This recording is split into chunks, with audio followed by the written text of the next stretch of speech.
What's going on, Stellar Crew? Bob MacArthur here for Stellarvue Telescopes for the January 2026 edition of In the Sky. It is January. Happy New Year, everybody. I hope you got the astro gear you were hoping for the holiday. Get out there and use it because January is great. It is cold, so bundle up. But we have our winter constellations up like Orion and Gemini, and you have Canis Major coming up and Taurus nice and high. And then you have the fall constellations still kind of hanging in there a little bit, like Andromeda and Perseus and Cassiopeia. It is just a fun time to get those winter constellations. Now tonight I got my two rigs out here. I have my SVX 152T out. I have that on a Los Mandy G11G mount. This setup is phenomenal. Actually going to be doing visual observing with it tonight. It is actually Jupiter that got me hooked on this telescope. A few years back at Okie-Tex, looked through this telescope and I said, Vic, I gotta have this telescope. Jupiter looked amazing. Steady cloud bands. You had the definition in the cloud bands, the great red spot, the moons. It had me hooked. So there it is. And then I also have my Astro rig out. Tonight I have my SVX 90T on the Skywatcher Wave 150 mount on a Los Mandy lightweight tripod. This is a solid setup. Now, I am using the ASI 585 MC Air camera, which is a great little setup with this telescope, and it's the Air edition, so there's a whole heck of a lot less cables. So I'm going to do a little bit more aligning and getting the scope set up, and then we're going to get to it and talk about what we got going on in the sky for January 2026. All right, Stellar Crew. All right, we're outside. Scopes are lined up. I got my warm hat on. It's chilly out here in Colorado, but it's great. So let's talk about what we got going on for January 2026.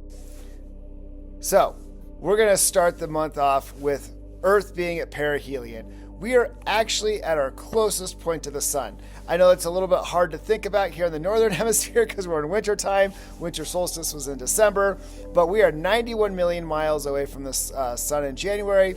And then you have aphelion in July, where we're about 95 million miles away from the sun, our furthest point. Earth's orbit's an ellipse. That's not what causes our seasons. It's Earth's tilt on 23.5 degrees that causes our seasons. So there you go. Earth actually has one of the more circular of the orbits. It's just not a perfect circular orbit. So there you go. Happy perihelion, everybody. So January 3rd, we have the full moon, and the full moon is going to be up there in Gemini with Jupiter, Castor, and Pollux. It's been fun watching that grouping every month. But what's great about it this month is Jupiter is at opposition, which we'll talk about in a second. But on January 3rd and 4th, we do have the Quadrantid meteor shower. Unfortunately, it's not going to be the greatest meteor shower to watch because we are pretty much at the full moon when that meteor shower is peaking. So you might get a few of the brighter meteors, but yeah, unfortunately just not placed well with the full moon, but it's all good because we got Jupiter. Jupiter again at opposition. Opposition is when you have the sun, Earth, and the planet line up. So we have the sun, then we have Earth, and then we have Jupiter out there. We're all lined up. So when a planet is at opposition, it's visible all night long. Jupiter is actually rising at sunset and sets at sunrise. So you can actually watch Jupiter all night long, which is actually pretty cool because Jupiter's day is about 10 hours. So if you watch Jupiter from the very beginning of the night to the very end of the, before sunrise, you can actually watch one, and depending on your latitude, maybe 1.5 days on Jupiter. So that's pretty cool to watch that, and then watch all the moons move around, Io, Europa, Ganymede, Callisto. And because Jupiter is at opposition, it's really bright. So we'll talk a little bit more about Jupiter, but we also have some other really cool events. So on January 22nd and 23rd, the waxing crescent moon is going to be hanging out with Saturn and Neptune. Yep, they're still hanging out up there. Saturn's still looking great. And we'll talk about the planets here in a little bit. On January 27th, the waxing gibbous moon is up there near the Pleiades. I always love it when the moon is up there with the Pleiades.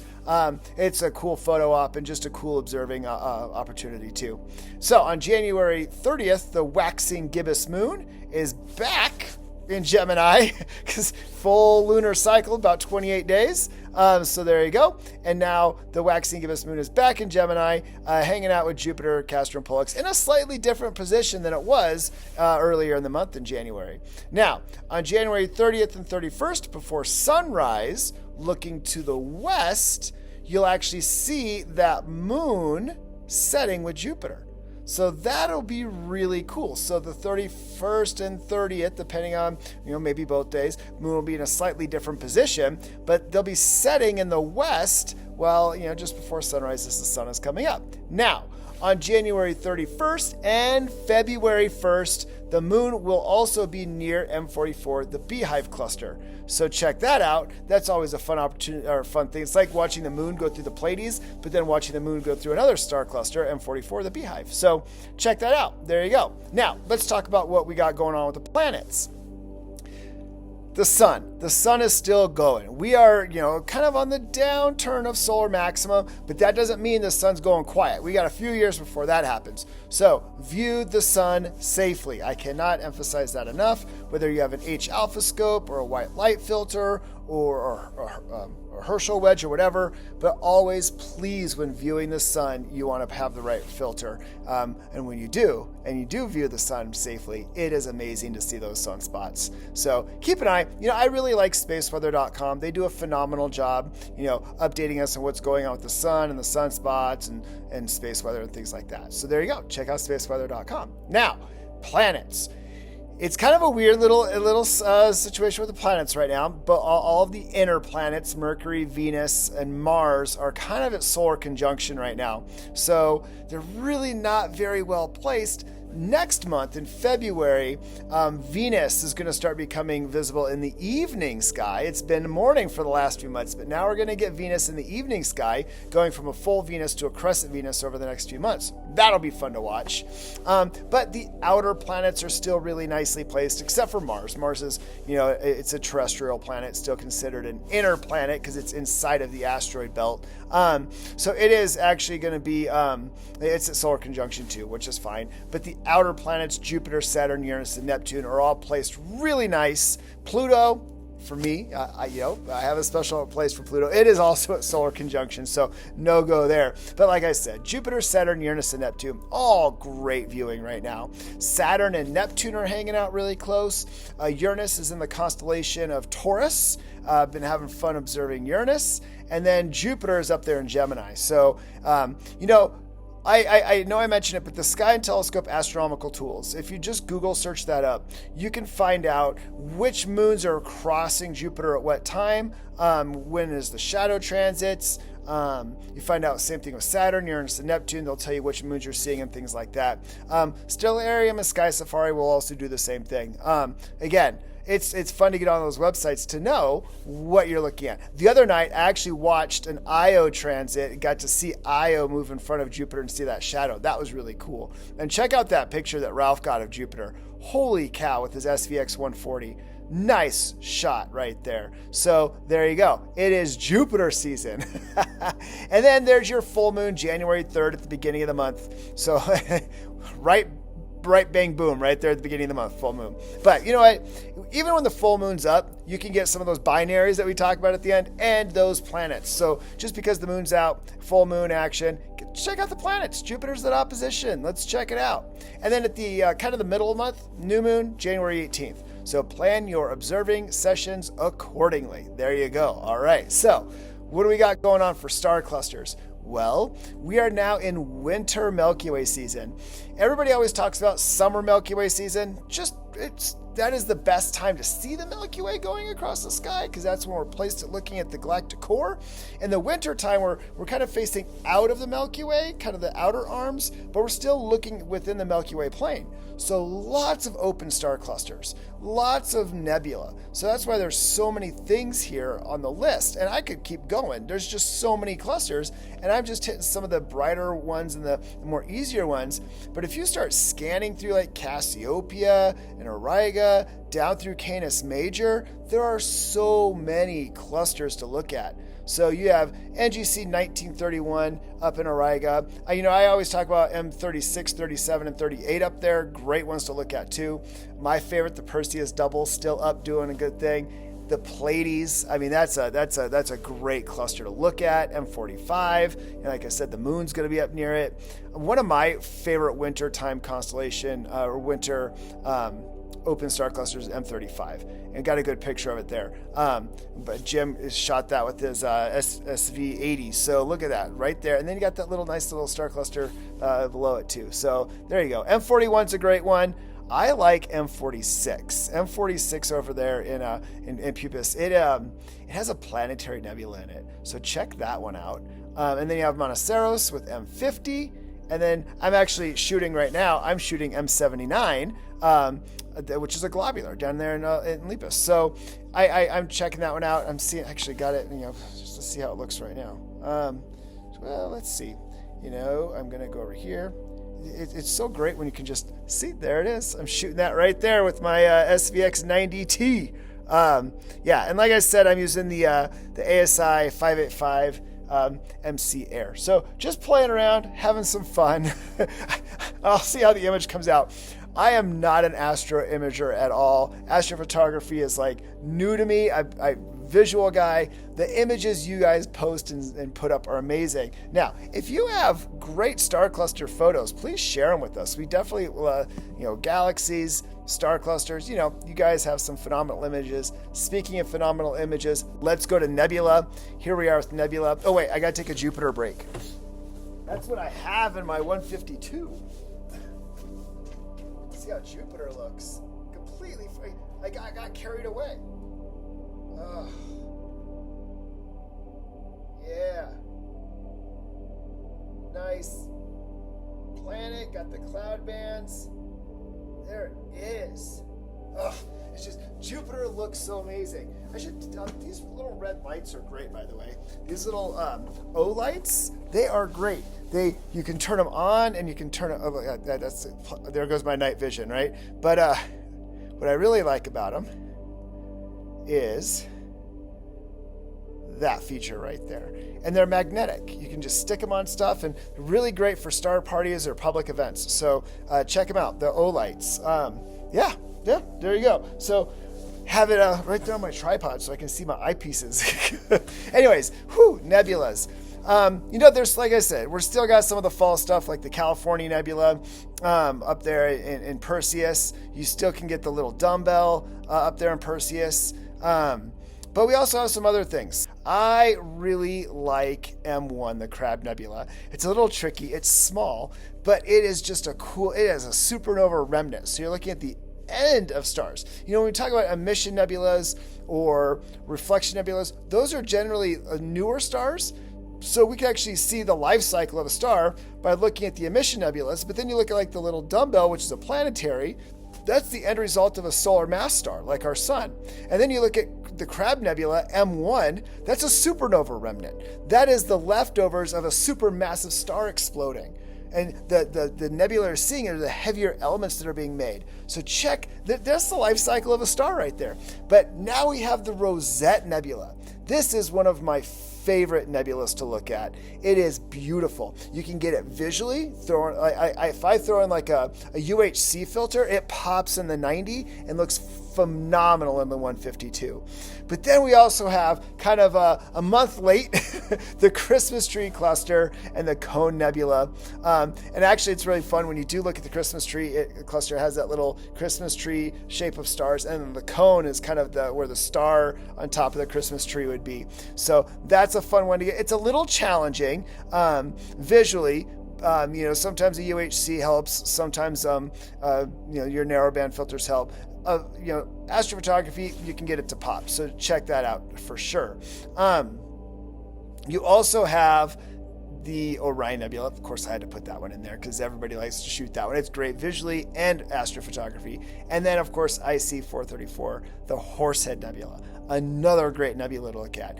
It is a hard one visually. I have to put in my H beta filter to get that one. But also right next to the Horsehead is the Flame Nebula. So don't discount that. It's real close to Alnitak, the star, that first star in Orion's belt, but it's there. So you can get both those visually. It helps with the H beta for the Horsehead. Now, I didn't put it up there, but one of my favorites coming up is also Thor's helmet. So we'll talk about that one next month. But Thor's helmet, little extra credit there for you guys. So again, we're looking in the winter Milky Way now. So you're getting all the star clusters and all the nebula.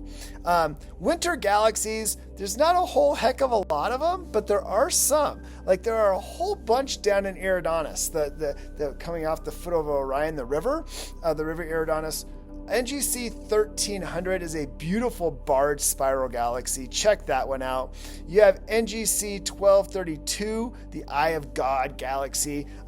Barry got a great image of it right there. And then, go back up to the top of the list there. Yep, Andromeda is still hanging out. M33 is still there. So if you haven't gotten your data or your shot of that, you still have some time. And then of course you have M77 Cetus A, which is a great barred spiral galaxy. You have M74. Those two objects are always a hard one for me. I like looking at them this time of year, but they are my nemesis when it comes to the Messier marathon, because they're always so low when you try and get those first objects. And then of course NGC 772, the Fiddlehead galaxy right there. Again, Barry got a great shot of that with his SVX 180. So there's some galaxies out there. Now, we're coming up on galaxy season, and we're going to start getting a sneak peek of some of those coming up in February. So yeah, I know some of you love galaxies, and it's coming up. So hang on, here we go. Now, of course, I always like to end with binaries, so let's talk about some great binaries. And as usual, I took my notes because when I'm looking at them, I forget. So yeah, there we go. So the first one we got there, Rigel. Check out Rigel. It is a really nice binary. Rigel is bright. It is the brightest star in the constellation of Orion. Its secondary is way fainter, and depending on your seeing, sometimes you can't split it because Rigel will just outshine it, but it's there. It's not super close, but depending on your seeing conditions, it'll pop out. So it's really cool to get that one. I like that one because you have this huge magnitude difference. So there you go. And then Beta Monoceros.